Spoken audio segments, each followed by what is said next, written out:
So on a rather rainy Wednesday, the 29th of October, I've come to Tilbury and to Tilbury Fort. It's only open on certain times of the year, and Wednesdays when it does, it's open 10 till 4. Just going to turn so that's the fort just there. Yeah, I'm a little bit wet, but thought I'd come here to add something else to my trips that might interest some people. Also coming up to a pub called the Well's End, so just hope when I get it is open. It did say open. I did check this morning before I left as well, but I checked on the site as well. And I'm probably going to stop and have a couple, at least a drink in the Well's End pub, and I'll show you around that as well too.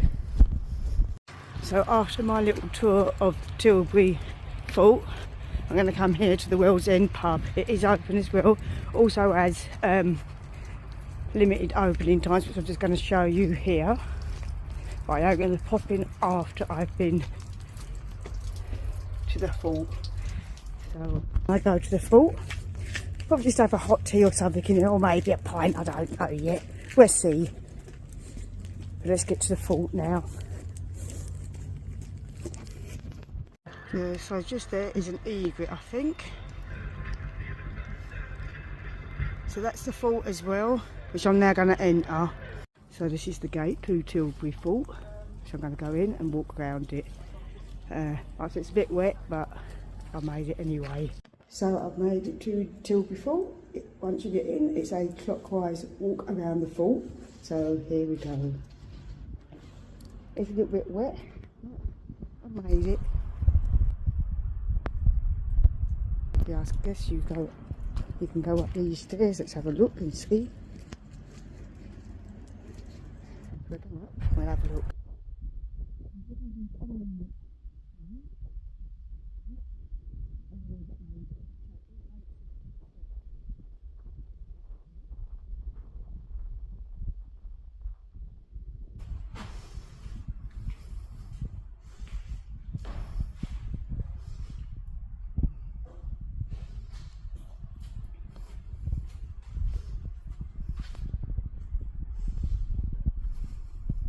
Nice wooden carvings.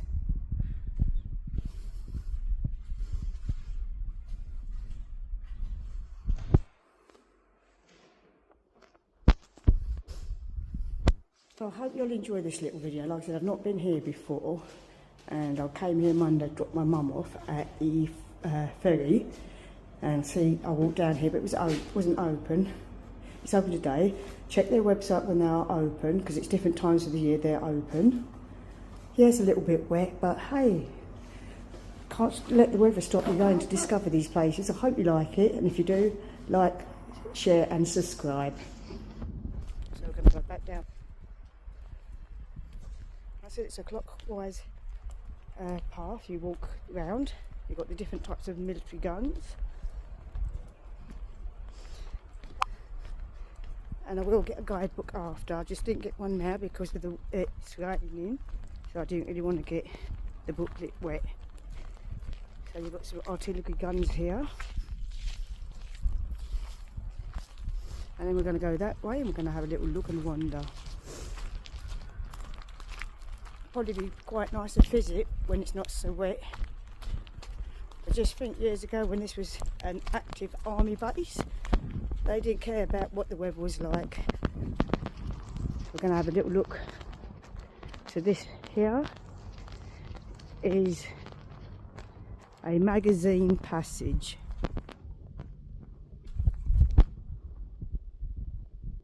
Let me go up here.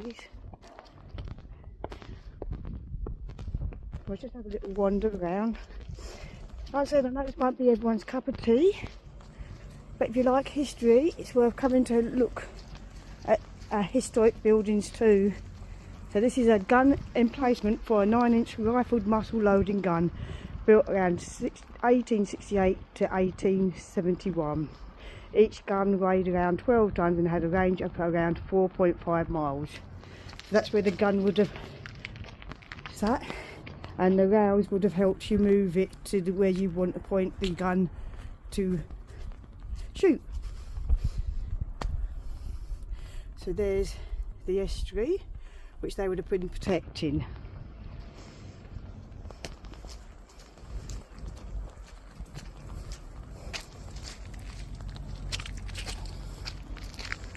We're going to go and have a look over those.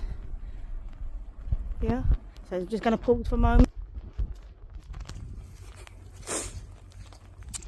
The summer's a lot busier, but obviously it's autumn now and the weather's not so great. It is half-term week, so there could have been families here. In the summer there probably is. So let's just swing. So I've walked just from there and look, you can see a couple of horses in the field.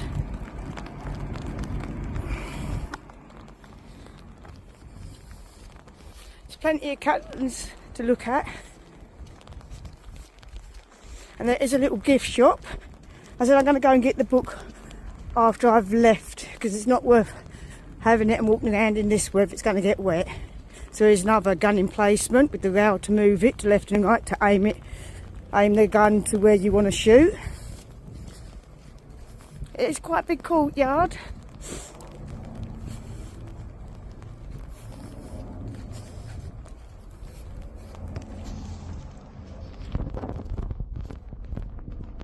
So that was the building. We'll go and have a look what that was after.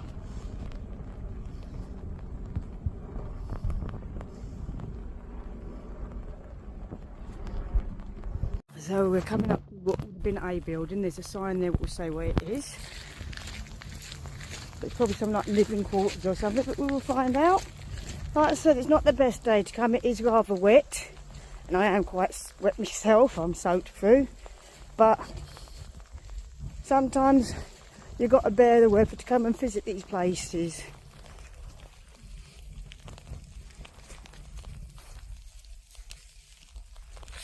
There's another gun over there we're going to have a look at.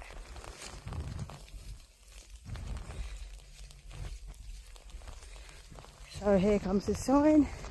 So this is site of a soldier's barracks built around 1685. This was demolished in 1951 following bomb damage in the Second World War. Brick footings show the small size of the rooms in which 4 men originally lived, 2 to a bed. So that I say is army barracks. Or it might have been living quarters. So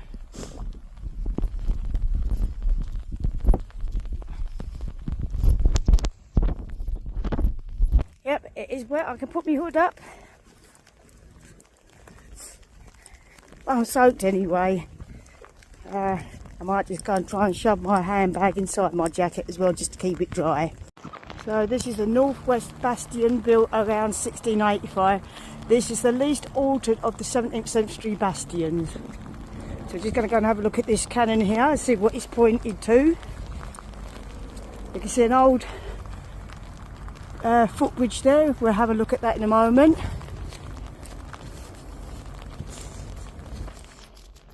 I haven't chosen the best day to come, but I thought I'd come on the Wednesday when it's open, when I knew it was open. It is open Thursday, Friday, Saturday and Sunday, but just check on their website to make sure, and that's between October and November. I'll take a picture of the opening times anyway for you.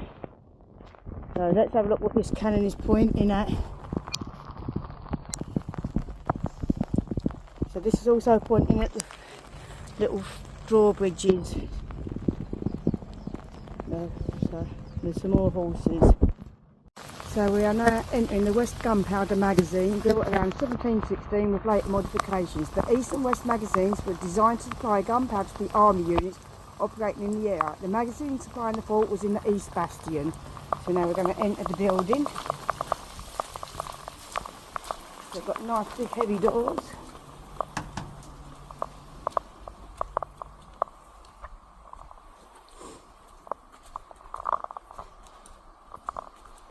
Just a little bit of a shame that the weather's so horrid today, but don't let weather put you off visiting our historic buildings.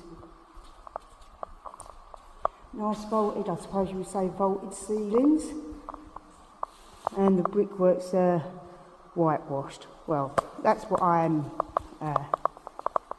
assuming. Nice thick wooden floors.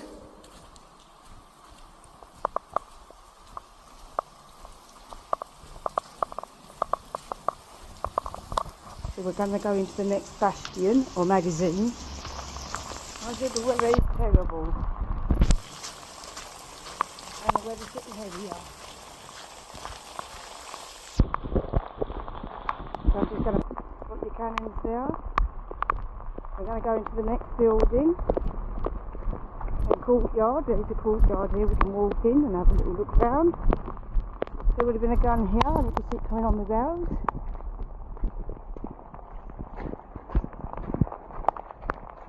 So this probably led to one of the rivers.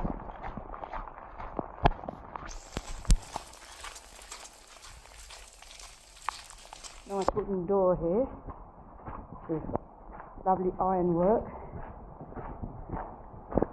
Let's turn around. Nice archway. Just a shame about the weather. I'll fight through to give you a tour of Tilbury Fort for you guys.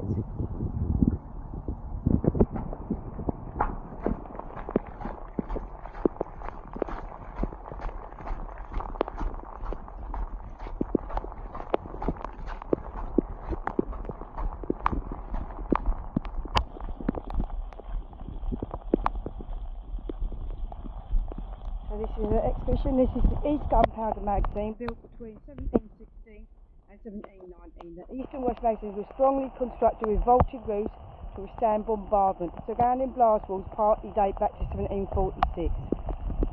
So here's a couple of cannonballs. We'll have a little walk around here.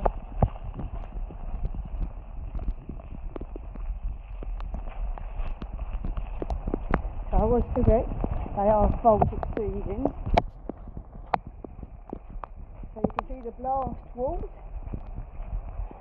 and how they were protected with these supporting struts to give it extra support from bombardment. So let's get inside and see what it looks like from inside and get out this rain for a while. I will persevere.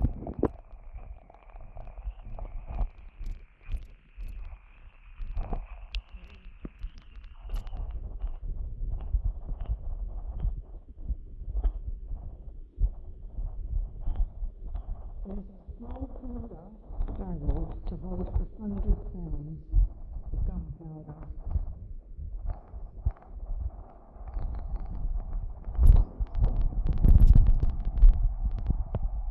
So the gunpowder depot for the army. This building is one of two identical gunpowder magazines built at Tilbury Fort in 1716. Tilbury was ideally located to store powder shipped from the numerous gunpowder works in the London area and fabrication. From Tilbury gunpowder was then sent to other fortresses or issued to the army. Each of these magazines was designed to store up to 3,600 barrels of powder. So it's a lot of powder. My folks would have been happy to hear the use of gunpowder. Not for these evenings, so I might take some photos if you can read them at your leisure. We've got Garrison's life at Tilbury Fort. So I'll take photos of that and you can read that in the little gallery post after. And you've got Defending London's River, Tilbury Fort, the key of the River Thames, the key of the City of London. I'll take a photo of that for you guys too to read. There's plenty of information in this East magazine to read about life at Tilbury Fort. I will take a photo of each of these signs for you guys to read.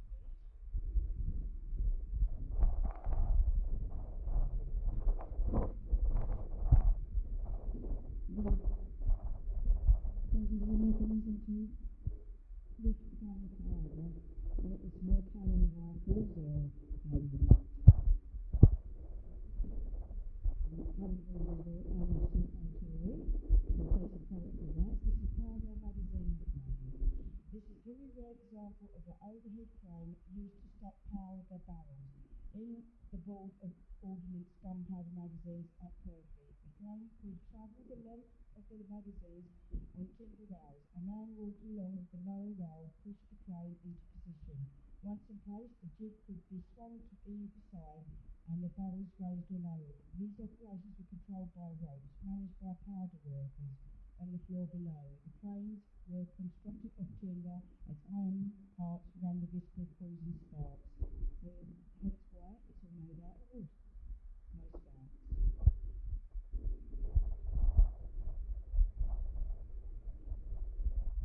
I'm just going to read you this one. Oldest power depots. For long, the Tower of London was the country's main powder store, but in the 1670s, up the castle on the Medway, it was adapted as a further depot to serve both the navy and land defences. Tilbury augmented this, but was eclipsed in size and in importance in the 1770s by construction of 5 huge powder magazines at Purfleet. 4 Purfleet magazines were demolished in the 1970s. The Tilbury magazines are the oldest of their type in Britain, so it's worth coming here just to have a look at Britain's oldest magazine buildings. So then here, another little one here, storing gunpowder. Gunpowder needed careful handling and dry storage. By the 18th century, a standard powder barrel contained 90 pounds of gunpowder. To reduce the risk of sparks, barrels were bound with copper and not iron hoops. Similarly, powder magazines used no iron in their construction. Floorboards were fixed with timber pegs. Doors had copper and bronze hinges and were sheathed in copper. If artificial lighting was provided, oil lamps or candle lanterns were placed in special glazed recesses that were approached from outside by separate lighting passages. To prevent gunpowder becoming damp, powder magazines often had double-skinned walls to form a damp barrier to allow air circulation. Timber floors were designed with generous underfloor ventilation. The powder barrels were stacked in bays formed by timber posts and were separated from the brick walls by timber battens. The main powder factories were at Faversham and Waltham Abbey, so that's how they stored the gunpowder. So I thought I'd just read you those. The rest I will take the photographs off and you can read. So on we go. I'm going to go for a little bit of a paddle in the water.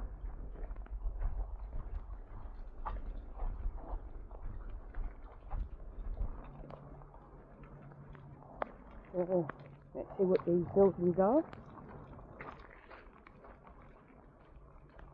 So these are magazine passages. We're not going to go through that one because we'll drown. So it says magazine passage 1868 to 1871 they were built, and Shell Carpentry Store lightning passage also constructed in 1868 to 71. So let's go in here and have a little look.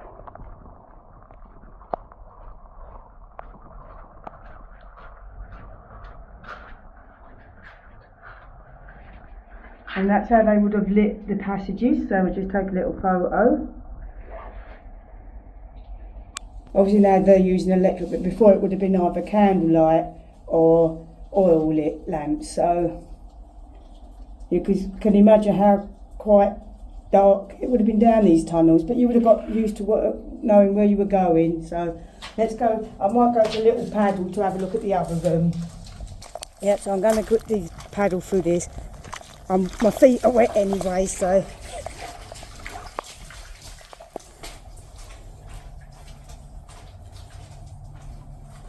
to be read and explained to the men, so they had instructions of what to do and more ammo. Yes, my feet are wet walking through that puddle, but I wanted to come and have a look at this room too, or these tunnels, which you can have a look through.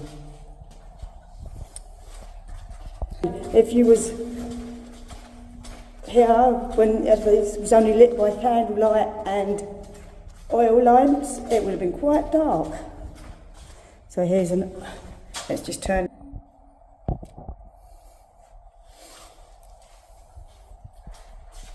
So it was worth getting my feet wet to walk down these tunnels. And I was told that they film sharp here as well.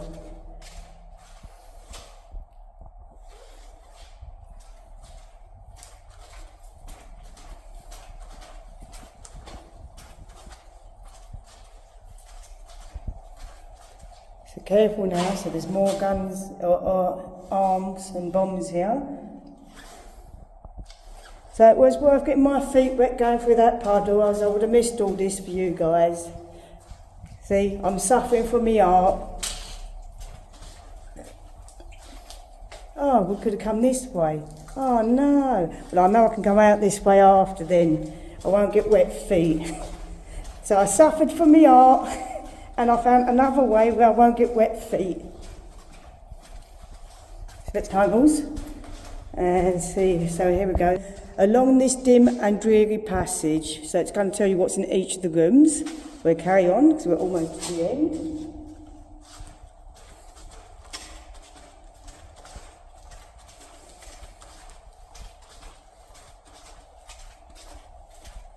So this is the last room. This would have also been storing artillery.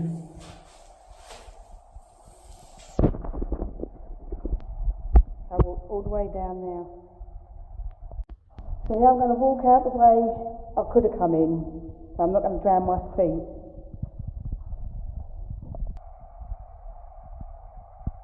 It's very spooky, very atmospheric too.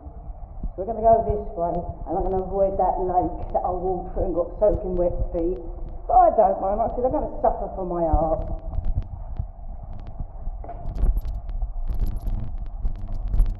So I'm persevering, it's still raining, but I'm going to carry on touring the fort. So these are people's houses they're living in, nice buildings. I do have a toilet, so don't worry, you won't be caught short here, and a disabled toilet. We're going to carry on.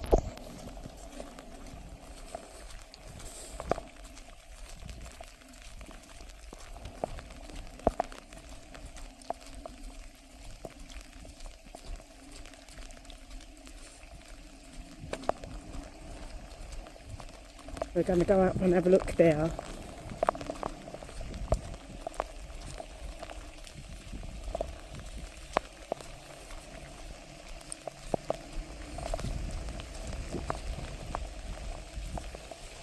We've got a couple of small, shell and carriage store, lightning passages and magazine passage. So we're just going to go and have a look in this building too. We'll have a look at this wall here too. So we do this wall first. This is the East Bastion,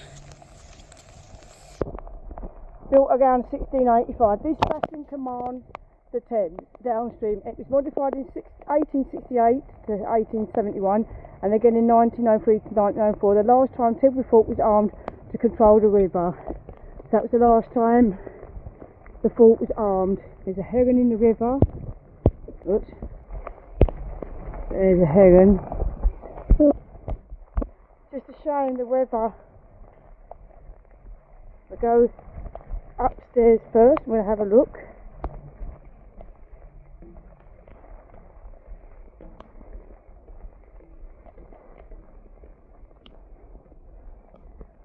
So there's Tilbury Fort.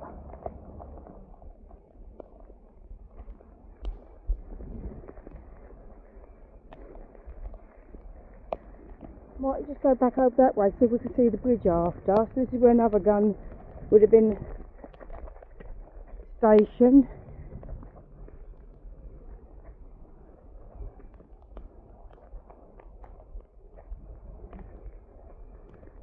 We've got a gun now.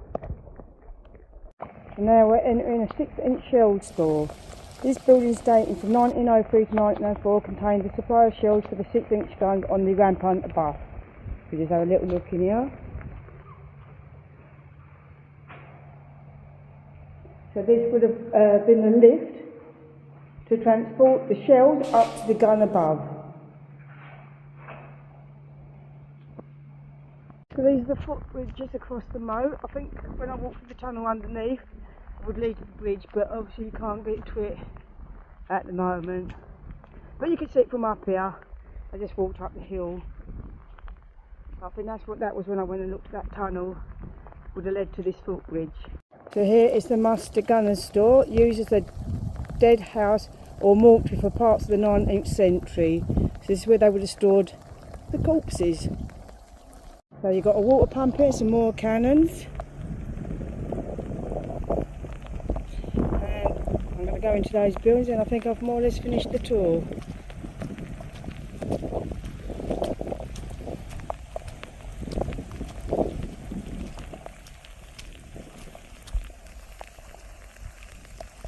So we're now coming to the officers' barracks. We'll have a little wander around now.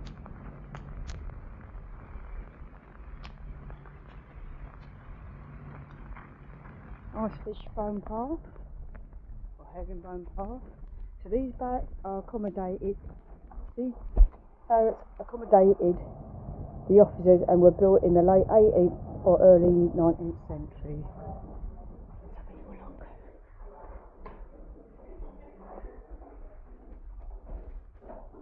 These coming out the wet hole.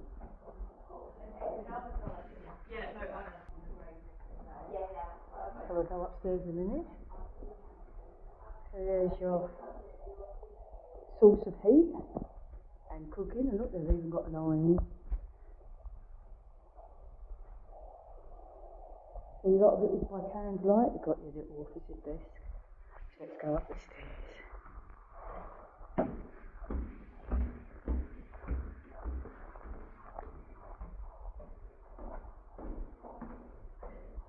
Looks like a two-bedroom place.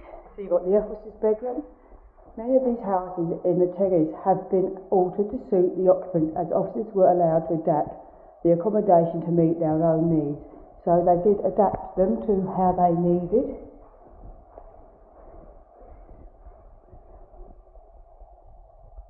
Nice little garden. Have a fireplace.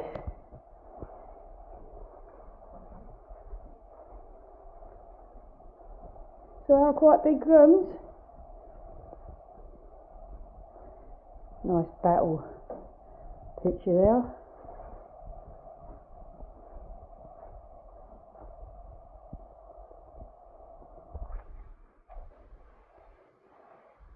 So I've almost done the tour of the fort.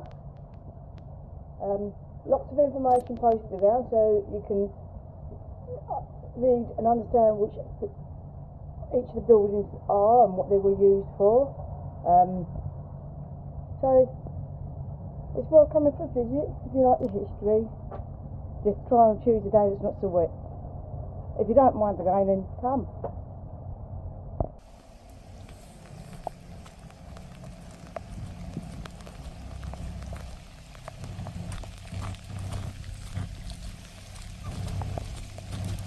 So the conker trees are here.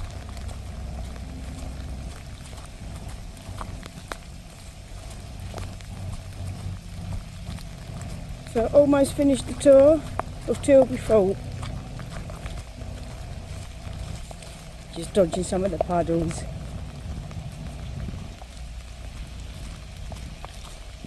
So that's the 6-inch guns. So just going to have a little walk up here to a couple other guns, and then we've more or less done the tour. You can imagine when this was in operation, how busy, and the noises and sounds and smells that you would have heard here.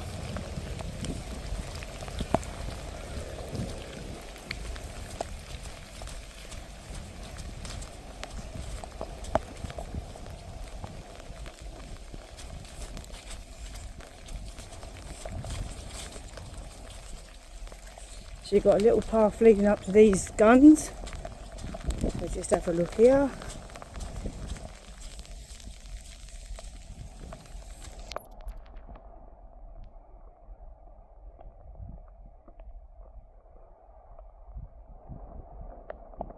So you've got steps which you can go up to each one. So this is the south-east curtain around 1685. Gun in place which was formed in 1868 to 1871, and then in 1902 to 1903. So we can have a look at these guns now. This is a quick firing gun battery, 1902 to 03. Quick firing guns were first mounted on the warships in the late 1800s. So just going to film this one again. So it goes to south-east curtain around 1685. Gunning replacements were formed in 1868 to 71, and in 1902 to 03.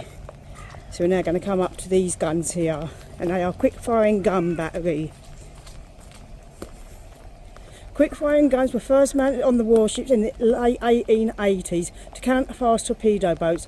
Like they were installed on coastal defences for the same purpose. They could fire a 12-pound shell, a maximum range of 9,000 yards. So that's 8,232 metres. So let's have a look at these guns.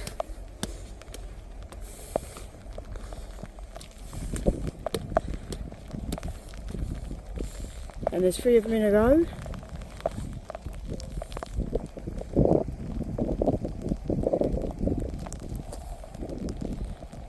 So I hope you've enjoyed of Tilbury Fort.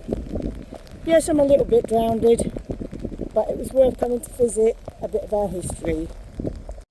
So, coming to the site of Sutler's house, a later canteen built around 1685. Sutler was a civilian who ran a shop for the garrison soldiers in the late 18th century. It's become a canteen run by the army.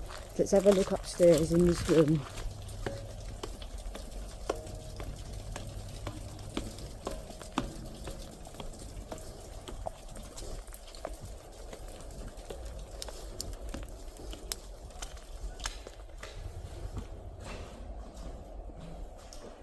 Nice and big. Let's take me.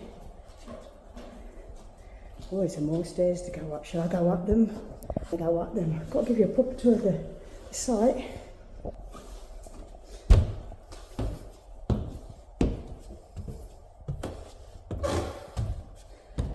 Lovely brick and wooden fireplace there.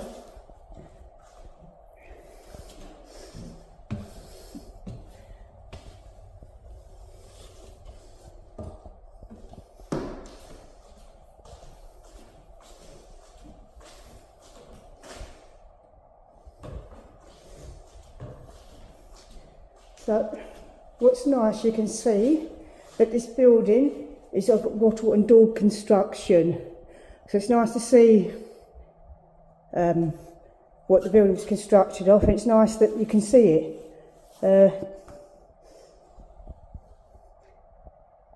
So wattle and daubs normally was made out of clay and horsehair and was an early type of plasterboard, I would guess. Correct me if I'm wrong, but it's nice to actually see that you can see part of the construction of the building. Like I said, this is a lovely wooden fireplace that would have given off some lovely heat when that fire was going. So back down the stairs we go. I won't film myself going down the stairs, I'm going to hold on to a handrail. So also in the same building, Sutler's, there is brick and plaster as well, so it's not just wattle and daub. Got a nice big wooden lintel there. That would have been another nice fire, giving plenty of heat.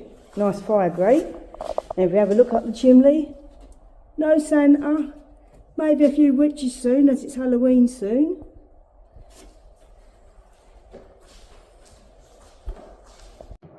So just a video. I hope you've enjoyed my tour. If you did, like, subscribe and share. This is a part of the British Heritage site, so look on the British Heritage site for opening times as well. Even though I'm a bit wet, I've enjoyed my visit, and I hope you have too. I hope I've done Tilbury Fort justice. So that's the tour of the Tilbury Fort. I bought myself a little magnet and a guidebook. I'm now going to head to the Well's End pub, have a little drink, warm myself up and then head home.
powder barrel contained 90 pounds of gunpowder, of glass, 1,000 pounds of copper, and the iron similarly, powder magazine with no iron for lead structure. Floorboards were equipped with timber roof, walls had copper and lead finishes over the copper. If artificial lights were supplied with all lamps replaced with semi-flame that were approached from outside by separate lighting packages. Powder coming down, powder magazine often had unlighted walls to form a gas barrier to promote air circulation. Since floors generally under the powder barrels were quite different by a single hole.